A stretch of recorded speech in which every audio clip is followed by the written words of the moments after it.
Hello, hello, hello, and welcome to another episode of the South African Cricket Podcast. My name is Mpho and I got Tim Delace here with me.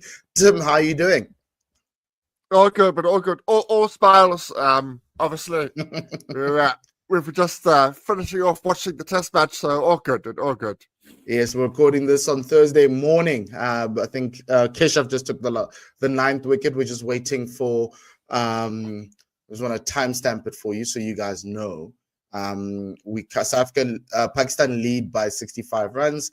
They're 136 for 9. So we're hoping for a quick resolution, not that long stand that that Kagiso and Thingy had.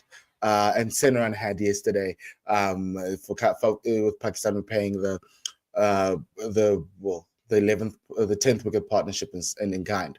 Anyway, we're not here to talk about that. We're here to talk about the SAA squad to play India A. We're just going to talk about that. We also saw India A's squad, and it's jam-packed with a lot of strong talent. And so we're going to be talking about that now. But before we do that, remember you can follow us on SA Cricket Pod on X.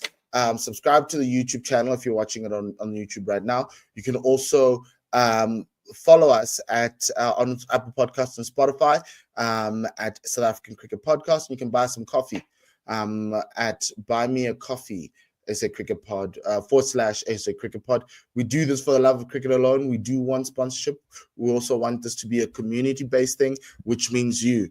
Thank you for all your support so far. It's helped us rebrand, do new colors, do widgets and things to put on your screen. The Buy Me a Coffee widget there is in the corner. These are the things that we can do to improve the show. And please do send us an email and your comments on sacricketpod@gmail.com. You can also do that on YouTube as well as Spotify and Apple Podcasts. Tim, let's do a quick discussion around the Proteas Men, finishing it off in style. The Proteas women also are in the semi-finals. They're sitting really, really well. They most likely will make it in. We spoke about that on Monday. But on Monday, we weren't sure that this team was going to do it. And it looked a little bit dire at that point in time. Pakistan were 240 for 6. We thought 250 for 5. We thought 320 was going to be at. They got to 330. However, from a batting perspective, the boys came through. Tristan Stubbs, who everyone who didn't want in the team, put his hand up in that first innings. And then it looked like we were going to fall away. And then Sen came in and held us together. And then what we've always wanted was a Kagiso Rabada 50. And we managed to get that yesterday to put us in the pound seats, to have a lead. All you want in the subcontinent is to have a lead. Doesn't matter how much it is. You want a lead. And the last wicket has fallen. Sajid Khan was stumped by Calvarain, and Keshav Maharaj gets that one. So South Africa needs 67 runs to win. So congratulations, Proteas. This is a winning podcast. Well done, guys. But I could not have foreseen. Well, having the lead in the subcontinent is very important. Really, really important.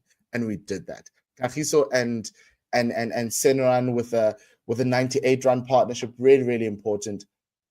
Those are the things we did not see. But this is what this team is. This is Shukri's character monsters. Against everything, they found a way. They always find a way. If the odds are against them, they find a way. They just need to get rid of first test blues. But we wanted a win in Pakistan. Here it is, Tim. Yeah. Bar the biggest collapse in our history. Now, look, we me, pessimism, Tim. We've ticked all the boxes in this. We've ticked all the boxes in the series. We found a way where we can get a victory against Pakistan in these conditions. We said it in the first test. We said the margins were not that big. The margins were definitely not 92 runs. The margins were very, very slim. We could have come out of the series with a series win if we had taken our chances at that first test. But be that as it may, this is a really good performance of the Proteas. And once again, decisions made by Shukri have been vindicated. We said on the podcast, Stubber's got to be dropped. His head's not here. There's something not quite right. His game's struggling, particularly in this format. Let's put him aside. He shut us up. Magnificent innings in that first innings. Played a patient innings. He didn't do a purpose. Went and he said, okay, the pressure's on me. I'm going to absorb it. And when he got himself in, he transferred that pressure. That's the way to do it. Same as what Tony did. Tony did in the first test. Tony played the spin very, very well in both test matches. Both players where I had question marks in this format. Both of them. I put my hand up. And both of them Shukri backed. Both of them have cemented their place. Both of them have said, I want to play. I want to be in this 11. But Shukri, everything he's done has worked magnificently.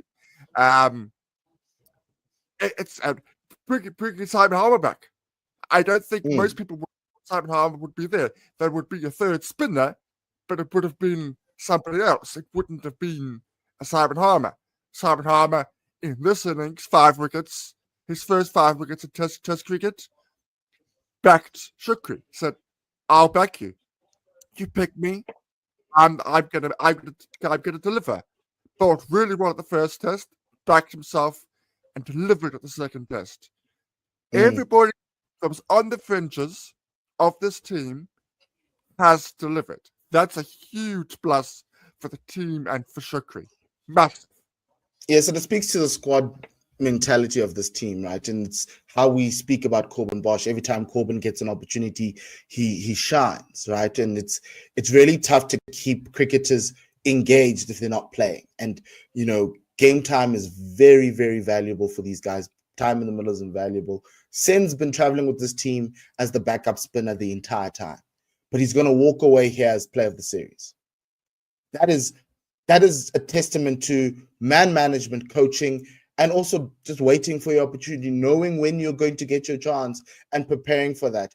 And that knock from Sen is what we've wanted. And if he can give us that in subcontinent conditions, like he did when he went in 2019 to India, when he got his maiden 50, that's the type of stuff we want. And unplayable Sen this series. And he didn't get wickets in this match. But what he contributed with the bat was more than enough. And it speaks to how the squad works, and everybody knows their roles, and sometimes you may not play a game, and that's okay. That's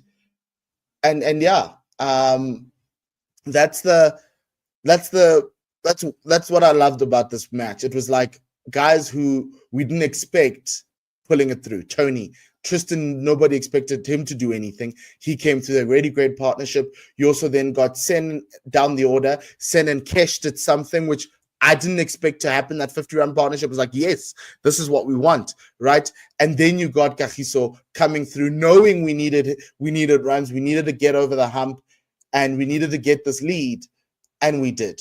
And I would have been happy with a 20-run deficit. Really, really would have been happy. But a 60-run lead, amazing. Well done. And now we've got 65 runs. Enjoy it, Proteas. Well, when you watch this, you'll be celebrating already with the champagne and everything else. Well done, as advertised. One last person, Simon Harmer. I don't know what you were drinking in the second innings, but my word, welcome back. Welcome back. And I'm excited for India now. Good luck. And also, we're going to discuss how we're going to fit Timber in and do all of these things probably on Monday. We just wanted to talk about that because we've got other things. Themba Bavuma is now playing SAA these days. We've got an SAA tour to India. They're going to play India A in Bengaluru from the 30th to the 9th of November. There'll be 2 matches in there. And then on the 13th to the 19th of November, there'll also be one day. So the squads were announced. We're going to talk about the squads for the South Africa A team. If you want to know everything you need to know about this team, please do. This is your spot, right? So I'm going to announce the 4-day squads. Marcus Ackerman as captain coming again. He's been captain all year of this team. Themba Bavuma only for the second match. Oguhle Cele, Zubair Hamza, Jordan Herman, Ruben Herman. They're not brothers. Are they brothers? No, then yes, they are. Yeah. It's Ronan who's not the brother. Rivaldo Moonsamy, Tsepo Moreki, Mihlali Mpongwana, Lesego Senokwane, Penance O'Brien, Carl Simmons, Tsepo Ndwandwa, Jason Smith, Dean van Vieren, and Cody Youssef. On the SAA squad for the ODIs, Marcus Ackerman captains again. Othniel Bartman comes back into the squad. Bjorn Fortain, Jordan Hadman, Ruben Hadman, Gwena Mapaka, Rivaldo Munsami, Tsepo Moreki, Mihlali Mpongwana, Ngaba Peter, Delano Potgieter, Luandre Pretorius, Sinetemba Tlashile, Jason Smith, and Cody Youssef. Off the bat, Tim, these teams look similar to what the SAA squads that went to the West Indies and won there handsomely. It is an ode to our next best in domestic cricket. You've got names like Marcus Ackerman, who we, for the life of us, just keeps on finding. He might feel he's wrong, born in the wrong generation. So too with Zubair Hamza, but he's had his opportunities at the top. Then you've got the Herman brothers. Rivaldo Munsami is someone who hasn't started off well this season, but should be value for money in India. It'll be interesting to see how they play on those conditions. But anybody here that you are extremely happy for, Tim?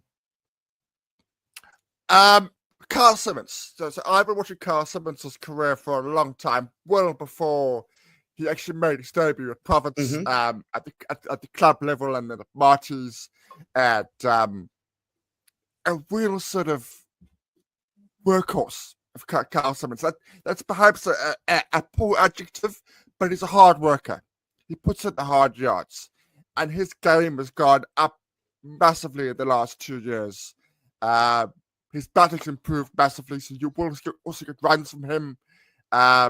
He's now got a leadership role at Province. He's now a captain, and it's fantastic for him. I didn't think that his time would come, predominantly for large parts because of the Dane Pete and Simon George Harmer Winter access at the time. It was quite difficult for him to get him in there. And the other one, I'm so glad about this. The other one is so glad because he is playing Division 2 cricket. I said there's no reason why you cannot pick Division 2 cricketers if they are doing the business. If there's something about them that they're doing and they're doing it well, they should be picking in these squads. So Dean van Vieren, I spoke about it. We did our domestic lineup a couple of weeks ago. Pure pace, really exciting. Left arm, it's a different angle. Really, really exciting to see how he gets on. I'm really glad they're not shy to pick a Division 2 player. That's very important. The one omission. Yeah, look. Can I touch on an omission? Yes. So I'm happy with the squad. I don't have many major concerns, but the one omission for me is Gavin Kaplan of Boland. 578 runs this season at an average of over 100 for 300s. I know it's difficult to get him into the squad, but his performances deserve recognition. So if we have an SA emerging at some point, I hope he is in there because he has been absolutely sensational since he's moved from Province to Boland. Now, I hear you, Tim, and to a certain extent, it's just the start of the season. I'm assuming this was selected after game one of that, and so yeah, I think he's going to make it in. But yeah, look, this is our next best. If we've got injuries, we can see Zubair Hamza's in here. I'm just a fan of this, and I like the Jason Smith pick. I think this team is really, really good. Yes, there are guys who may not be here. I'd have loved to see Delano Potgieter, but I'm assuming it's horses for courses, and probably not going to use them that much that side. And you kind of, it's really tough. I thought he's the one who I thought might get a look in here, but Snakesy's there. He's done really well. Zubi's there, and yeah, look, I'm really excited for this team. It's going to go up against a very strong India team. Moving to the ODIs, the other person who should be here, that I think should be here, is Tashile. But I'm assuming with Temba coming in, they probably didn't want... If Temba wasn't there, I think Tashile's in there, even though it's for the second test. But I would have loved Tim Matlashile inside this 4-day series squad. He's more of a 4-day player, right?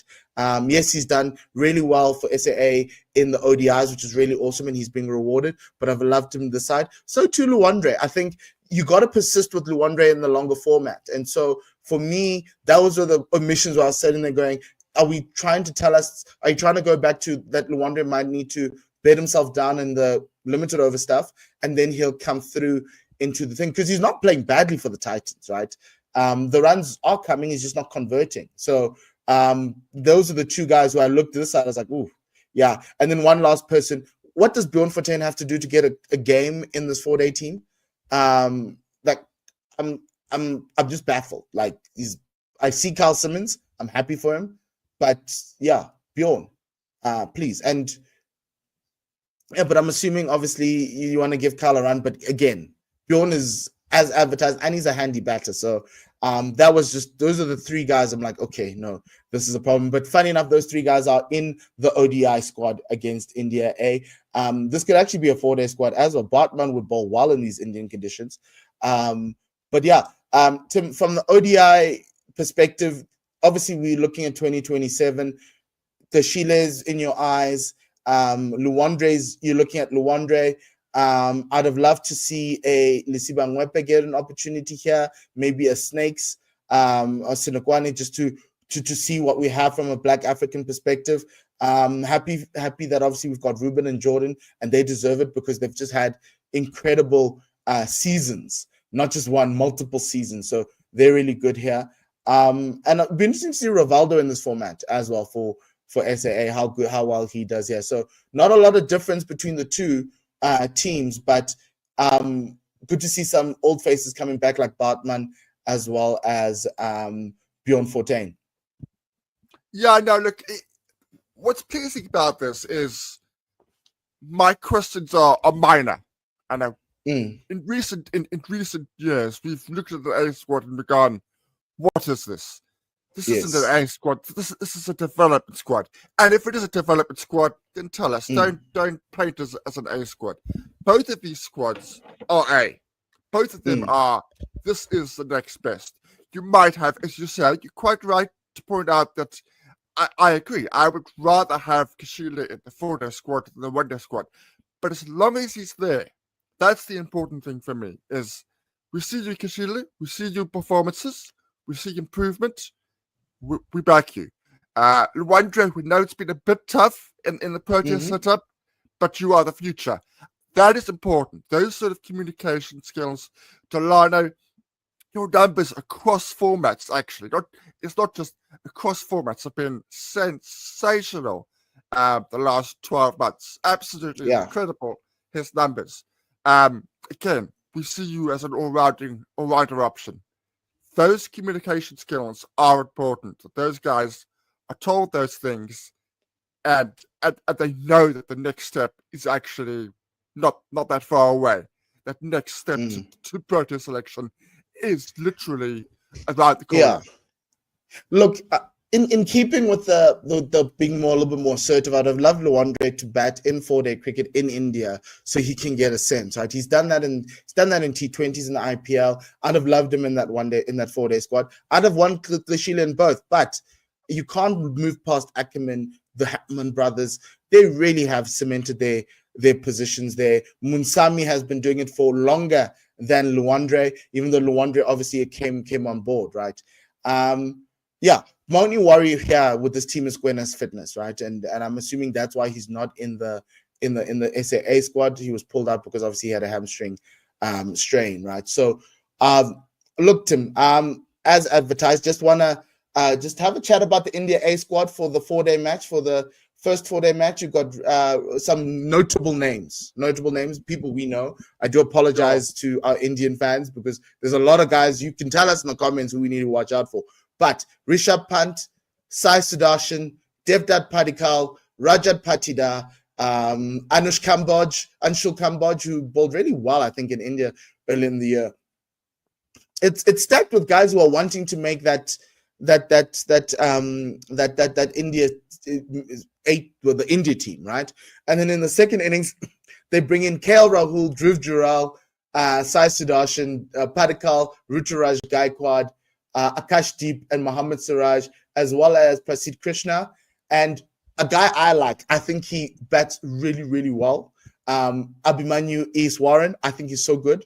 He's been like an SAA stalwart. The last SA tour, he was, doing some incredible things. And then obviously Khalil Ahmed, who I haven't seen in a very long time. So I'm excited to see that. But India are preparing for the test series through these ones. Should we not have dropped some Proteas down there? Dezozi, Abrevis,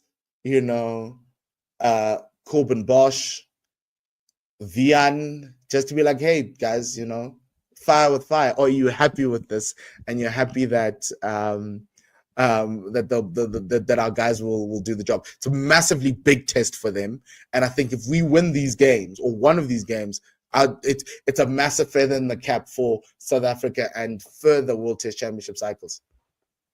Yeah, I think what's important here is, while Shukri will not be the coach of this, it's important that the signals he sends. So he's saying, from my reading, this is the next best. We're not going to put guys who are Proteas fringes. We're going to guys that are literally the next 15 best players in the country. We are putting in the deep end because this Indian A squad is seriously strong. But if you swim, you are literally a couple of steps away from Proteas selection. It is going to be a challenge. There's no doubt about it. For some of the guys, it's going to be a real challenge in those conditions. And the Indian squad, I didn't think the Indian A squad, to be fair, was going to be this strong. I didn't think that they would pick, which is what they've done. They've picked guys who are regular players for India. And that is not something that I thought was going to happen. I thought they would go in a similar vein to us. So I don't have a problem with the way we've gone. I'm happy with it. But it is going to be sink or swim in those conditions against this quality opposition. Yeah, look, but also this Indian team, the main Indian team, the senior Indian team, has taken a lot of players out of that SA, out of the India A team. Sai Sudarshan has moved up. You've seen Dhruv Jural move into the team. And so they're in a little bit of a limbo. But I do think it's an opportunity for guys to for them to obviously hone their skills. They haven't played a lot of Test cricket. They're busy with ODIs against Australia. But yeah, look, I think they're in a bit of a different situation to us, whereas we've got a settled side. They have a settled senior side, but finding the next generation, I don't think they want to do with us. I'm assuming they're going to have a West Indies tour or something there where they're going to roll out the red carpet to all the guys that play on their side. But I think the one thing is it's kind of a BCCI is letting us know how important this test series is against South Africa. The only problem is it's just 2 tests. And as I've said many times on the show, I'll take 2 tests any day. Don't give me 3. Don't give me 4. 2 helps me get out of this, get to the World Test Championship final. 3 and 4, India will smack us left waist to Sunday, right? But maybe based on how we're playing against Pakistan, that's not going to happen. But it kind of tells you how important this test series is for them. That's why they are throwing in all their guys. They're probably saying South Africa's got practice against Pakistan. Our guys need practice in the 4-day stuff as well. So outside of them, giving us Shubman Gill for a game, because we gave them our captain. Yeah, it's going to be quite interesting. But Tim, we want it to be a short show. It is a short show. We're going to just talk about some of the fixtures that are happening this week. We still have some of the 4-day series games that are happening with KZN Inland and the Tuskers taking on Boyland and Pietermaritzburg, Province taking on the Dolphins, the Lions taking on Northwest at the Wanderers, and the Titans take on the Warriors at Centurion. And remember, we have a game on Saturday for the Proteas women against Australia, who've qualified. And there's a whole host of CSA T20 knockout matches happening this week tomorrow, this weekend. So please do look out for them on the CSA YouTube channel. Any last words, Tim, before we go? No, I'm all good. All I'm going to say is we did it.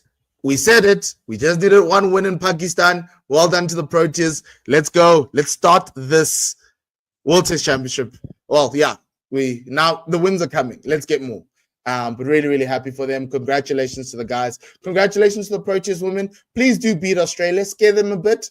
And then let's see what's going to happen in the semi-finals. But well done. It's a great week for South African cricket. And remember, you can find us on all our platforms: YouTube, Spotify, Apple Podcast, X, all at South African Cricket Pod, SA Cricket Pod. You can also buy some coffee at SA Cricket Pod. I'll put the QR code there for you to do that. But yeah, outside of that, and in the winning spirit, it's Victory Thursday here at the SA Cricket Pod. Till Monday, it's goodbye and lesale. Kakakis.